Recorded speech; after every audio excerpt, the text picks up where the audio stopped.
IPL-ൽ മുംബൈ ഇന്ത്യൻസിന് ജയത്തുടക്കം 6 വിക്കറ്റിനാണ് കൊൽക്കത്തയെ മുംബൈ തോൽപ്പിച്ചത്. രോഹിത് ശർമ്മയുടെയും റിയാൻ റിക്കിൾട്ടണിന്റെയും അർദ്ധ സെഞ്ചുറിയാണ് മുംബൈ ജയം അനായാസമാക്കിയത്.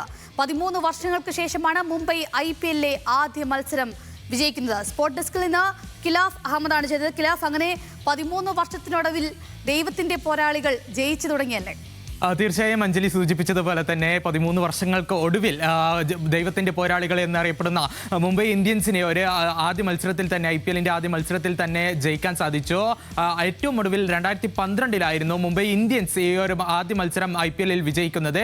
ഇനി മത്സരത്തിലേക്ക് വരുവാണെങ്കിൽ ഇന്നൊരു മികച്ച മത്സരം തന്നെയാണ് മുംബൈ വാങ്കഡയിൽ ഉണ്ടായിരുന്നത്. അതിൽ നമ്മൾ എടുത്തു പറയേണ്ടത് രോഹിത് ശർമ്മയുടെയും അതേപോലെ തന്നെ റിയാൻ റിക്കിൾട്ടന്റെയും പ്രകടനം നമ്മൾ എടുത്തു പറയണം. അതായത് 221 റൺസ് എന്ന കൂറ്റൻ വിജയലക്ഷ്യവുമായി ഇറങ്ങിയ മുംബൈ ഒരു അനായാസ ജയം സമ്മാനിക്കുന്നതിൽ നിർണായകമായത് ഈ ഇരു താരങ്ങളുടെയും ഒരു പ്രകടനമാണ്. നമ്മൾ നോക്കുകയാണെങ്കിൽ രോഹിത് ശർമ്മ സമീപകാലത്തെ ഒരു മികച്ച ഫോം ഈ ഒരു മത്സരത്തിലും തുടരുകയായിരുന്നു. 38 പന്തിൽ നിന്ന് 68 റൺസുമായി പുറത്താവുകയായിരുന്നു താരം. ഒപ്പം തന്നെ റിയാൻ റിക്കിൾട്ടന്റെയും പ്രകടനം 40 പന്തിൽ നിന്ന് 81 റൺസാണ് ഇതിലെടുത്തത്. കൂടാതെ പിന്നീട് വന്നവരും ഒരു മികച്ച രീതിയിൽ തന്നെ ബാറ്റിംഗ് തന്നെ ഫോം തന്നെ കാഴ്ചവെച്ചു. സൂര്യകുമാർ യാദവ് അടക്കമുള്ള ഇമ്പാക്റ്റ് ആയിട്ട് വന്ന സൂര്യകുമാർ യാദവ് അടക്കം 16 റൺസുമായാണ് താരം മടങ്ങിയതെങ്കിലും ഒരു മികച്ച റണ്ണ് തന്നെയാണ് താരം കണ്ടെത്തിയത്. ഏറ്റവും ഒടുവിൽ നമ്മൾ പറയേണ്ടത് ഇതിൽ 4 വിക്കറ്റ് നഷ്ടത്തിലാണ് മുംബൈ ഈ ഒരു വിജയത്തിലേക്ക് എത്തിയത്. ഒപ്പം തന്നെ നമ്മൾ ഇതിൽ മറ്റൊരു കാര്യം, നേരത്തെ തന്നെ കൊൽക്കത്ത 220-ലേക്ക് എത്തിയത് ഈ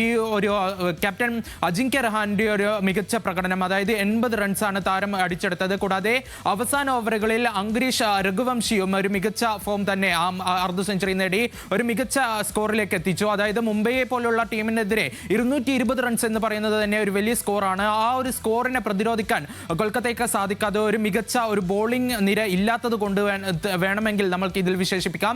എന്തായാലും ഒരു 13 വർഷത്തിന് ശേഷം ദൈവത്തിന്റെ പോരാളികൾ വിജയിച്ചു തുടങ്ങി എന്ന് വേണമെങ്കിൽ നമുക്ക് പറയാം. ഒപ്പം തന്നെ നമ്മൾ എടുത്തു പറയേണ്ടത് മുംബൈ ഇന്ത്യൻസിന്റെ ഏറ്റവും വലിയ റൺ ചേസിംഗ് ആണ് IPL ചരിത്രത്തിൽ ഇന്ന് നടന്നത്. അതായത് 2021-ൽ 219 റൺസ് ആയിരുന്നു മുംബൈ ഡൽഹിക്കെതിരെ ചേസ് ചെയ്തിരുന്നത്. എന്നാൽ ഇന്ന് മുംബൈ വാങ്കഡയിൽ സ്വന്തം ആരാധകർക്ക് മുന്നിൽ തന്നെ 221 റൺസ് എന്ന കൂറ്റൻ സ്കോർ തന്നെ ചേസ് ചെയ്തുകൊണ്ട് ഒരു ചരിത്രം കൂടി മുംബൈ സൃഷ്ടിച്ചിരിക്കുകയാണ്. എന്തായാലും മുംബൈ വാങ്കഡയിൽ 13 വർഷത്തെ ഒരു ചരിത്രം തിരുത്തി കൊടുക്കുന്നതോടൊപ്പം തന്നെ ഒരു വലിയൊരു ചരിത്രം ചേസിംഗിലും ഒരു ചരിത്രം മാറ്റിക്കുറിച്ചിരിക്കുകയാണ് മുംബൈ ഇന്ത്യൻസ്. അഞ്ജലി.